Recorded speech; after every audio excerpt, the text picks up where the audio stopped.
Baik, saya akan menyampaikan waktunya 30 menit, mungkin bisa lebih, bisa kurang. Bicara tentang perumahan tadi, tugas wajib ya, mungkin bisa nggak selesai disampaikan dalam hanya waktu 30 menit ataupun 1 hari mungkin. Kalau kita tahu tentang perumahan akan tertarik untuk berbicara, apalagi di masa pandemi rumah adalah utama ini kita. Baik, yang pertama kita dikasih judul tantangan strategi pencapaian target program sudah rumah ya pada masa pandemi ini. Kita akan fokus ke sana nanti. Namun sebelumnya kita akan jelaskan dulu apa sih itu penyelenggaraan perumahan itu apa dan kita punya regulasi apa saja. Next, yang pertama, next tolong. Oke. Jadi penyelenggaraan perumahan dan kawasan permukiman itu kita punya landasan hukumnya ya. Yang pertama adalah Undang-Undang Dasar 45 pasal 28H ayat 1 ya. Kemudian Undang-Undang Nomor 1 tahun 2011 tentang perumahan dan kawasan permukiman. Itu terintegrasi antara perumahan dan kawasan permukiman. Yang ketiga adalah Undang-Undang Nomor 20 tentang rumah susun. Ini bahwa penyelenggaraan, kalimat penyelenggaraan di undang-undang ya, perumahan dan kawasan permukiman adalah suatu kegiatan perencanaan, pembangunan, perumahan, pemanfaatan, dan pengendalian termasuk di dalamnya pengembangan kelembagaan, pendanaan, dan sistem pembiayaan serta peran serta masyarakat yang terkoordinasi dan terpadu. Jadi ini memang intinya memang menyelenggarakan perumahan itu harus kolaborasi. Termasuk di dalamnya adalah swasta. Yaitu untuk apa? Yaitu untuk memenuhi hak warga negara atas tempat tinggal yang layak dalam lingkungan yang sehat, aman, serasi, dan teratur, serta menjamin kepastian bermukim yang wajib dilaksanakan sesuai dengan arahan pengembangan kawasan permukiman yang terpadu dan berkelanjutan. Next. Ini sejarah ya, sedikit kita review sejarah kebijakan penyediaan perumahan dari tahun ke tahun. Yang pertama tahun 1962 ya. Pertama ada Undang-Undang Pokok Perumahan Nomor 2 tahun 62. Kemudian di tahun 64 ini ada Perpu ya. Perpu atau Undang-Undang Nomor 1 1964 ya. Kemudian terbentuknya Kantor Urusan Perumahan, itu sebelum merdeka ini. Kemudian tahun 69 ada Kampung Improvement Program pertama kali dilaksanakan di Jakarta. 72 ada pembentukan BKN, Badan Koordinasi Perumahan Nasional, Real Estate, dan KPR mulai dilaksanakan oleh Bank Pemerintah saat itu. Kemudian 74 ada pembentukan Asosiasi Real Estate Indonesia, RE, dan Perumnas. Kemudian tahun 79 ini Kampung Improvement Program ini dikembangkan menjadi program nasional dan program rumah inti ya, karena ada 21 meter persegi dulu rumah, sangat sederhana itu ya. 9 tahun 89 sampai 2000 kita sudah kenal program rumah sederhana dan rumah sangat sederhana. Mungkin waktu itu ada RS dan RSS gitu ya. Kemudian 2001 2005 sudah ada gerakan nasional pembangunan 1.000.000 rumah dengan dibentuknya BKP4N, Badan Kebijakan dan Pengendalian Perumahan dan Kebijakan Nasional. Ini memang tidak berjalan dengan baik. Kemudian 2006 sampai 2014 ada program Rusunami, 1.000 tower Rusunami ya. Contohnya ada di Kalibata itu ya, masih berdiri ya. Memang tidak mulus juga, tidak tercapai. Kemudian baru tahun 2015 sampai sekarang muncullah di masa era Bapak Jokowi JK waktu itu dicanangkan program 1 juta rumah PSR. Apa itu? Next, program 1 juta rumah adalah suatu program untuk menggerakkan seluruh stakeholder ya dalam membangun perumahan, khususnya rumah untuk masyarakat berpenghasilan rendah, serta rumah middle high dan semuanya untuk memenuhi kebutuhan atau adanya backlog yang sangat tinggi di tahun 2015 itu. Jadi kuncinya tadi kolaborasi dan terintegrasi. Terintegrasi dalam programnya, kolaborasi dalam pelaksanaannya. Ya, inilah dasarnya dan target misi program Sejuta Rumah adalah ketersediaan rumah layak huni, meningkatnya kesejahteraan masyarakat, kemudahan memperoleh rumah, dan menyasar pada semua kalangan. Naik. Oke, ini tugas Kementerian PUPR ya dalam penyelenggaraan perumahan atau dalam program Sejuta Rumah. Kita ada 2 Direktorat Jenderal ya. Yang pertama adalah Direktorat Jenderal Perumahan. Ini adalah tugasnya menyediakan perumahan, penyediaan perumahan. Makanya dulu namanya Dirjen Penyediaan Perumahan, sekarang diubah menjadi Dirjen Perumahan saja. Apa saja yang dibangun, yang dikerjakan, di antaranya adalah membangun rumah susun. Nah, contohnya itu di gambar itu, ya ada untuk MBR, untuk khususnya untuk MBR, untuk pekerja, buruh, ya, kemudian untuk perguruan tinggi, mahasiswa, asrama mahasiswa, dan juga untuk asrama pondok pesantren, dan untuk ASN, TNI, Polri, dan lain sebagainya. Ini ada pembangunan rumah khusus. Ini diperuntukkan untuk rumah khusus. Ini di antaranya adalah kebutuhan khusus, misalnya untuk perbatasan, untuk pulau-pulau terluar, ya, untuk daerah pesisir pulau terluar, pantai nelayan yang khususnya terancam abrasi, dan juga untuk kebutuhan masyarakat yang terdampak oleh kebijakan pemerintah sehingga harus relokasi, kita bangunkan dengan rumah khusus ini. Kemudian ada bantuan simulan rumah swadaya. Ini yang dikenal dengan BSPS atau bedah rumah. Ini ada 2 tipe, yaitu untuk peningkatan kualitas, ya, nilainya stimulannya ada 17,5 juta, di mana 15 juta untuk material dan 2,5 juta untuk upahnya. Kemudian ada pembangunan baru. Ini namanya pembangunan baru, tapi sebenarnya bukan pembangunan baru ternyata langsung jadi rumah, karena hanya bantuan stimulan 35 juta. Ini untuk menarik atau mendorong swadaya masyarakat bisa membangun rumah seperti tipe rumah khusus yang ada di yang kita tipologi kita, kurang lebih harganya 100 jutaan. Nah, jadi ada swadayaan masyarakat 2/3-nya, sepertiganya adalah di stimulan. Namun untuk 2021 kemungkinan PB ini akan di hold dulu karena kebutuhan peningkatan yang masih banyak. Ini kebijakan dari Bapak Menteri. Kemudian yang terakhir adalah bantuan stimulan PSU. Ini untuk membantu pengembang yang berkontribusi dalam kolaborasi pembangunan Sejuta Rumah ini. Stimulan bentuknya berupa mungkin untuk perumahan-perumahan MBR itu, yang bangun MBR itu berupa sarana air bersihnya, ya, kemudian mungkin sanitasinya ada 3, sanitasi dan sarana jalan drainasenya. Dipilih salah satu ini. Tapi yang pertama ada sanitasi dulu, baru air bersih, baru jalan. Oke, sedangkan untuk Dirjen PI, Pak Riko nanti akan jelaskan, nanti adalah tugasnya adalah di pembiayaan perumahan. Next. Strategi untuk perumahan selama ini yang sudah berjalan dari 2015-19 ya, dari tahap pertama program Sejuta Rumah adalah, dan tadi yang kita ada tugas provider ya, yang kita bangun dengan dana PPN, kemudian tadi kolaborasi dengan enabler dari swasta dan masyarakat.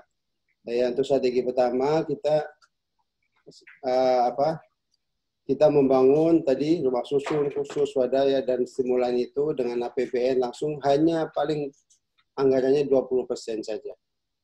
Kemudian yang strategi 2 yang dikerjakan oleh Direktorat Jenderal PI itu adalah ada subsidi perumahan ya untuk pengembang dengan program BP2PT ini kurang lebih 10% yang langsung dengan APBN.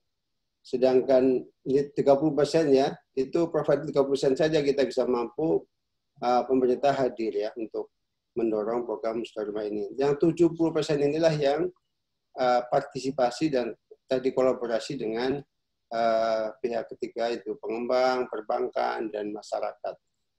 Di sini pemerintah juga termasuk pemerintah pusat dan pemerintah daerah. Ini bersama-sama untuk mewujudkan dan berjalannya program 1 juta rumah. Artinya inilah yang konsep yang kita bawakan. Jadi tidak mungkin negara akan membangun semua rumah yang tidak layak huni atau yang belum milik rumah itu ya, anggarannya sangat terbatas. Next. Ini capaian kami sampaikan dari periode pertama tahun 2015 sampai 2019. Awalnya karena awal-awal masih baru mencapai kurang lebih 700.000 unit. Namun ini sejalan dengan mungkin awal-awal masyarakat masih belum paham ya apa itu program 1 juta rumah. Namun sejalan dengan waktu 2019 mulai 2018 kita sudah mencapai melebihi 1 juta unit. Jadi terakhir kita bisa melampaui 1.263.632 unit. Total kurang lebih ya 4,8 juta itu. Jadi saya anggap sudah cukup berhasil ya untuk dari target 5 juta bisa mencapai 4,8. Ini tren yang bagus sehingga di periode kedua Pak Presiden merencanakan untuk dilanjutkan dengan perkuatan dan inovasi. Ini masih ada defisit perumahan ya di tahun 2020. Yang tantangan kita adalah backlog kepemilikan rumah yang tadi di tahun 2015 11 juta masih 7,65 juta. Dan ada rumah tidak layak huni yang 3,4 juta tadi, kurang lebih masih 2,36 juta. Ini yang harus kita kejar di 5 tahun ke depan. Belum termasuk pertumbuhan KK baru kurang lebih 700.000 per tahun itu, yang terutama juga milenial yang sudah mendesak juga membutuhkan tempat tinggal. Next. Ini defisit perumahan 2020 ya, tadi ya, backlog di tahun 2015 itu 11,4 juta, RTH 3,4, kemudian capaian dari PSR kurang lebih 4,8 juta, nah, defisit di 2020 atau backlog 2020 kita masih punya tugas 7,6 juta dan 2,36 juta untuk RTLH. Ini kita pada periode 2020-2024 akan meskipun masa kita dorong lebih cepat lagi pembangunan infrastruktur bidang perumahan ini. Kemudian perlu meningkatkan upaya mengentaskan backlog sesuai dengan pemenuhan target Sustainable Development Goals. Jadi SDGs juga mensyaratkan lebih tinggi kriterianya ditingkatkan. Ya, kalau dari 4 kriteria dulu 1 saja sudah dianggap layak, nah ditingkatkan harus 3 komponen baru dikatakan layak. Sehingga yang tadinya tingkat kelayakan tinggi turun lagi gitu ya. Tapi tidak masalah, yang penting adalah jumlah rumah tidak layak huni bisa diatasi atau bisa dicapai termasuk backlog perumahan. Next. Ini kendala, atau saya sering menyebut bukan kendala tapi tantangan buat kita. Kalau kendala itu kita sekarang nggak mau maju, tapi tantangan kita ke depan dan upaya yang sudah dan akan dilaksanakan ke depan. Yang pertama ada 11 tantangan, tapi yang utama ada 3. Yang pertama masalah lahan. Kita sama-sama tahu lahan di perkotaan, kota-kota besar, khususnya metropolitan, sudah tidak terkendali kenaikan harganya. Dan sudah banyak dikuasai oleh para pengembang besar ya. Pengembang besar yang menguasai khususnya di Jabodetabek ini. Sehingga praktis di Jabodetabek ini untuk membangun rumah untuk MBR sangat sulit sekali mencari lahan itu. Apa upaya yang kita lakukan? Kita sedang bahas undang-undang pertanahan yang baru, kita masukkan tentang land banking ya. Negara mesti hadir lebih dini lagi ya, tentang mengatur masalah tanah ini. Kita perlu land banking. Kalau memang mau membangun rumah untuk rakyat MBR, kita mesti siapkan tanah untuk itu, dan bisa untuk dibangun sendiri atau bisa di KPP kan, kerjasamakan dengan pihak ketiga. Juga land consolidation juga kita angkat lagi di undang-undang yang baru. Dan kemudian kita penyerahan untuk perumahan terjangkau di lokasi strategis, transit oriented development ya, TOD juga kita kembangkan di khususnya di Jabodetabek. Ya, kita sudah ada 5-6 titik tapi sudah 11 masih dominasi oleh BUMN khususnya Perumnas, namun swasta sudah banyak yang berminat untuk membangun TOD ini di Jabodetabek khususnya dan tentunya di daerah-daerah lain.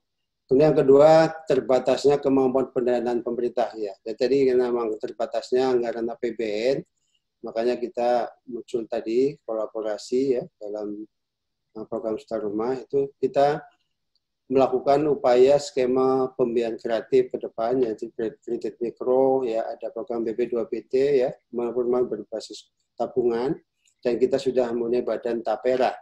Ini lebih banyak ini dikelola oleh Dijen PI, nanti akan disampaikan setelah ini. Kemudian KPBU juga di Dijen PI, kerjasama dengan badan usaha, kuncinya tadi kita juga clear masalah tanah. Jadi memang kita dalam waktu dekat juga akan membicarakan dengan Kementerian Keuangan, Dijen DJKN tentang solusi kita memanfaatkan tanah-tanah negara ini. Di samping untuk membangun rumah dinas, ada usulan dari Kementerian Keuangan untuk membangun rusunawa untuk dinas ASN TNI Polri, juga untuk yang bisa di KPBU kan. Ini memang masih ada kendala dalam regulasi. Kemudian inovasi program penyediaan perumahan yaitu di PP2PK itu pembangunan perumahan berbasis komunitas, yaitu kita mendorong komunitas itu bangkit ya melalui kelompok-kelompok komunitas tertentu, mereka bisa bersama-sama mencari lahan ya, kemudian nanti bekerjasama dengan pengembang, kemudian dengan perbankan. Contohnya adalah di Garut. Jadi komunitas pemotong rambut Garut itu bisa membangun 500 unit rumah ya, anggotanya itu kurang lebih anggotanya 7 juta seluruh Indonesia. Itu tahap pertama di Garut membangun 500 dan canangan Pak Presiden tahun 2019, dan itu sekarang sudah tahap kedua, sudah hampir 300 unit. Itu difasilitasi oleh pengembang dan BTN untuk kreditnya. Kemudian lahannya juga mereka cari difasilitasi oleh pemerintah daerah dengan keringanan-keringanan tentang perizinan dan lain-lain sebagainya. Sehingga inilah kolaborasi ini, komunitas ini ke depan akan kita tingkatkan. Bapak Menteri setuju komunitas dengan fasilitas FLPP. Kemudian regulasi sudah banyak kita keluarkan ya. Terakhir PP 64 2016 tentang pembangunan perumahan MPR, dan Inpres nomor 3 itu tentang penyederhanaan perizinan pembangunan perumahan itu mestinya sudah bisa diimplementasikan. Namun kelemahannya adalah bahwa belum semua daerah, khususnya kabupaten kota, mengimplementasikan ini, regulasi yang ada di pusat ini. Jadi kami dalam 2 tahun ini melakukan pendampingan sudah 11 provinsi dengan kabupatennya. Dan itu pelan-pelan sudah mulai meningkat ya, bahwa regulasi berupa peraturan bupati, peraturan wali kota ya, kalau kerja terlalu lama ya, kita untuk kerja kita dampingi terus sampai 2 minggu di sana, tim kita bagaimana dengan template yang sudah kita buatkan membuat regulasi di daerah. Upaya lainnya adalah pembentukan satuan pemantauan. Kita juga ada program, juga ada yang mantau. Ini kita membuat satgas program Suta Rumah. Ini ada timnya, jadi lintas UNOR di PUPR dan lintas stakeholder, termasuk dari pengembang dan swasta dan KL lainnya. Oke. Juga saya sampaikan, upaya lainnya satu lagi adalah bahwa kita juga melibatkan 5 pilar dalam penyelenggaraan perumahan ini, khususnya untuk mencari inovasi-inovasi ke depan, yaitu di pilar HUT, The HUT Institute, ada pilar Gria Kita.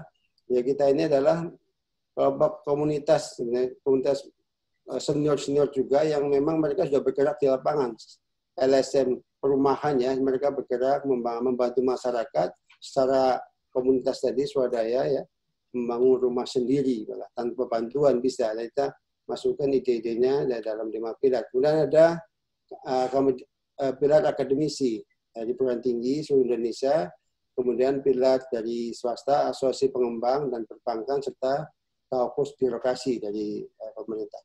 Next.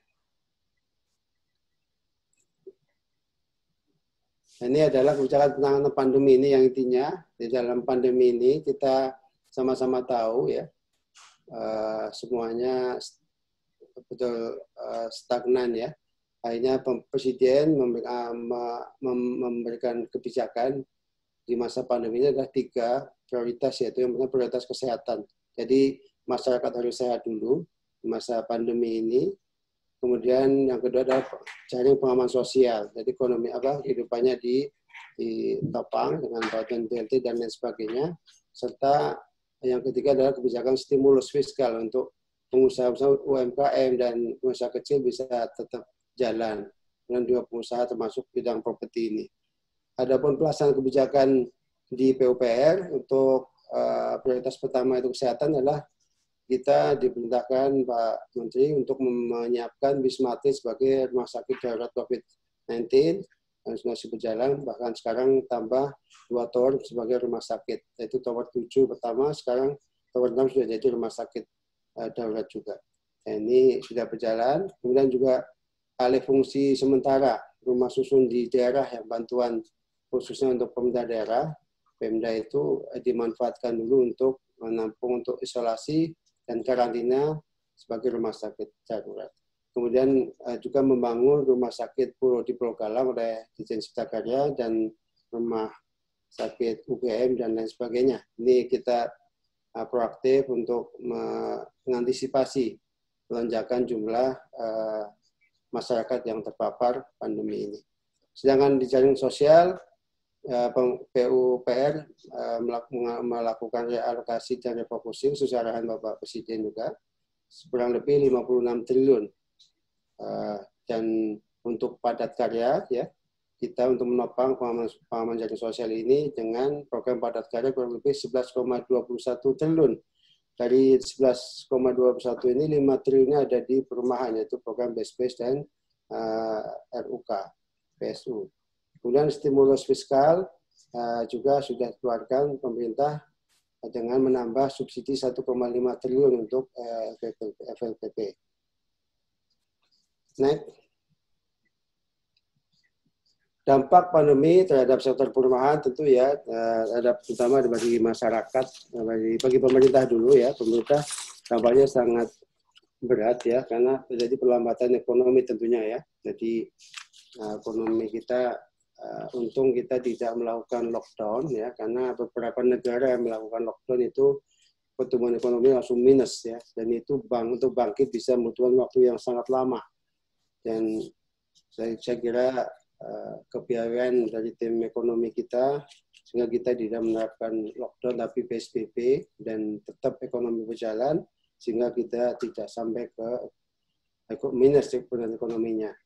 Dan untuk perumahan, saya kira pelambatan dalam pembangunan tadi perumahan karena adanya protokol COVID-19 ini sehingga ada perlambatan, sehingga ada kebijakan bahwa pekerjaan tetap berjalan, tapi ada beberapa yang kita luncurkan.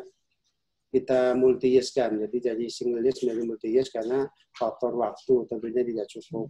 Untuk BSPS kita tetap berjalan karena itu untuk menopang ya, arahan Bapak Presiden dan Pak Menteri segera berjalan dengan tetap mengindahkan protokol kesehatan, berjalan untuk menopang padat karya gitu, supaya ekonomi di desa-desa bergulir, uang bisa bergulir di daerah. Kemudian untuk dampak bagi masyarakat tentunya tekanan penghasilan juga kemampuan untuk menyicil tadi perumahan tadi, kredit tadi lemah, dan ini yang sedang diusulkan oleh Pak Menteri untuk mendapatkan keringanan atau ditunda angsurannya gitu ya dan sebagainya. Kemudian pengajuan KPR ini terhambat karena proses ini. Dampak bagi pengembang tentunya menurunnya produksi rumah karena yang pertama tidak bisa bekerja secara cepat ya seperti biasanya.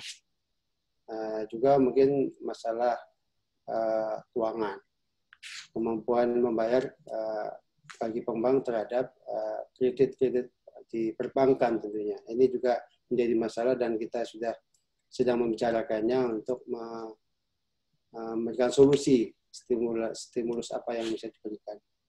Bagi perbankan tentunya kredit macet ini Pak Herwadi mungkin menyampaikan nanti mungkin apakah sudah ada dampak kredit macet ini terhadap cash flow-nya di perbankan. Ya. Itu nanti akan disampaikan Pak Herwadi tentunya. Next. Lanjut. Strateginya gimana untuk menghadapi COVID-19 ini yang sudah berjalan? Yang pertama tadi sudah saya sampaikan program padat karya, arahan Bapak Presiden dan Pak Menteri, padat karya harus disegerakan berjalan. Memang ada beberapa daerah, kabupaten kota yang zona merah sekali dan minta ditangguhkan, nah, tapi sekarang semuanya sudah bisa dilaksanakan. Dengan perkembangan ke sini sudah banyak yang zona hijau. Tadi relokasi anggaran, kemudian ada Pak Menteri mengeluarkan Inmen PUK nomor 2, ini untuk dalam untuk jasa korupsi bahwa tetap berjalan dengan mengindahkan protokol COVID-19. Kemudian kami di perumahan juga ada surat edaran untuk pelaksanaan pekerjaan di perumahan. Kemudian juga ada tadi tambahkan dari Dirjen PI tentang subsidi itu. Next. Ini total padat karya, ilustrasinya aja 11,21 triliun, hampir 5 triliunnya dari perumahan. Ini ada dari SDA, di jalan jembatan untuk pemeliharaan, untuk SDA ada PW3, TKI dan sebagainya. Kemudian pemukiman diciptakan juga ada Pasimas, Animas. Kami di perumahan ada swadaya dan itu sudah berjalan. Next, ya ini ilustrasi aja, kurang lebih ya. Next, lanjut. Ada 6 juta ya HOK. Ini untuk tukang dan pekerja kurang lebih 5,6 juta HOK. Lumayan juga ini. Pagu back coba. Back yang ini untuk pagu upahnya untuk BSBS kurang lebih untuk padat karya ini 562 miliar dengan 5,6 juta HOK. Next. Ini program padat karya yang untuk rumah umum dan komersil, kegiatan PSU yaitu bisa kurang lebih 30.000 HOK yang bisa diserap oleh masyarakat, 4,71 miliar uangnya bisa beredar di masyarakat. Ini termasuk juga di Jabodetabek ini program padat karya untuk menampung para pekerja yang kena PHK dan nggak bisa pulang, yang sempat viral ya tidur di emperan itu toko gitu. Ini kerjasama dengan Kementerian Sosial kita sudah bisa memfasilitasi mereka untuk bekerja padat karya di Jabodetabek. Lanjut.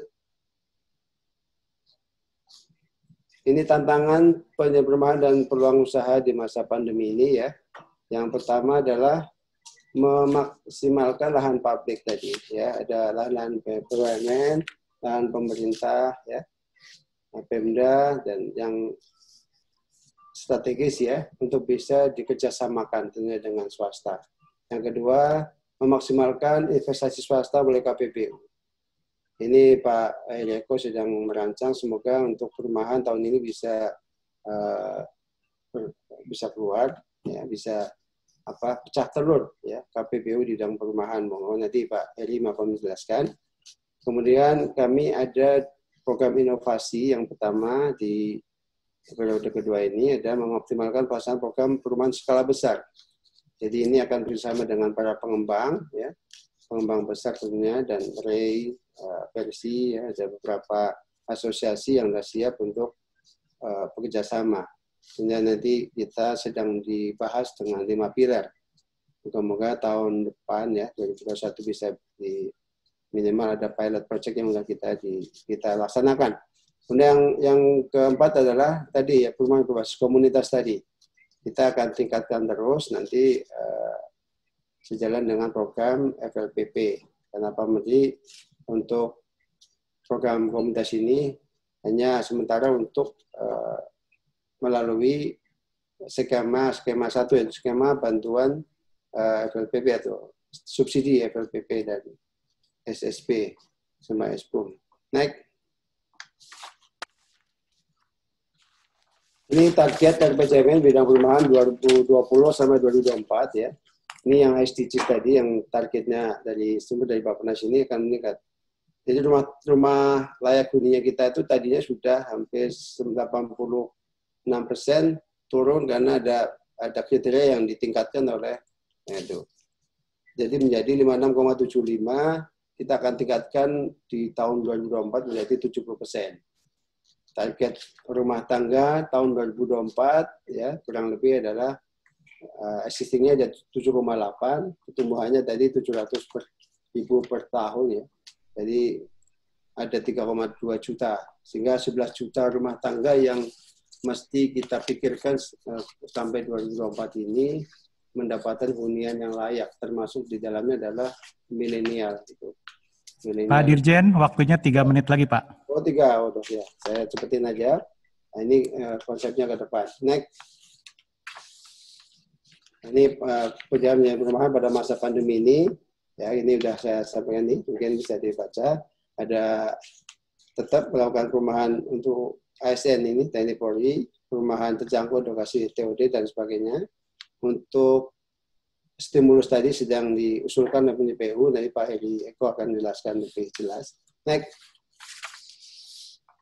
Nah, masa mendatang apa ini? Di masa mendatang inovasinya, ya perencanaan pembangunan perkotaan di masa mendatang akan mengalami perubahan paradigma, ya.